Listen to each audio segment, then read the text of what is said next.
this rights movement is a discourse in a way that previous rights movements have not been. I would say it's not a rights movement, actually. I would say this so-called rights movement. What women wanted, what Black people wanted, what gay people wanted was they wanted something concrete. What a trans-identified person wants, and I say this with compassion, I'm not trying to say it to be mean, it's just a statement of the fact they want to be taken as what they are not.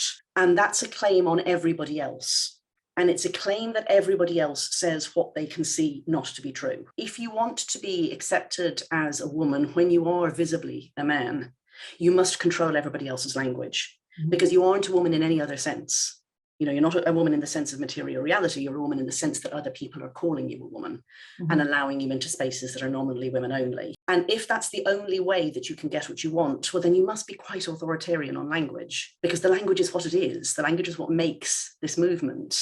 And I would say also, once you start down that line of privileging language over material reality, you know, a lot of other quite malign things follow. So you're not allowed to raise doubts about any of the sort of outworkings of gender ideology, in particular, the effect of transition on people's health, and in even more particularly children's health. So you have to shut down all your criticisms and all your critics. And the result is that we have things going on in gender clinics that are really very dangerous and bad, but we're not allowed to talk about it. And we're not allowed to discuss evidence and say, can we give this some thought and maybe it should be done differently and so on. All of that is just classed as transphobic.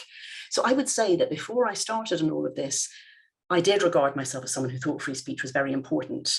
But I have come to understand its importance 1,000 times more since doing this, because I think I focused on what it feels like to be the person who can't speak, which is deeply unpleasant. Like, I think that's what most people come in on. You know, you feel throttled, you feel impotent, you feel sidelined.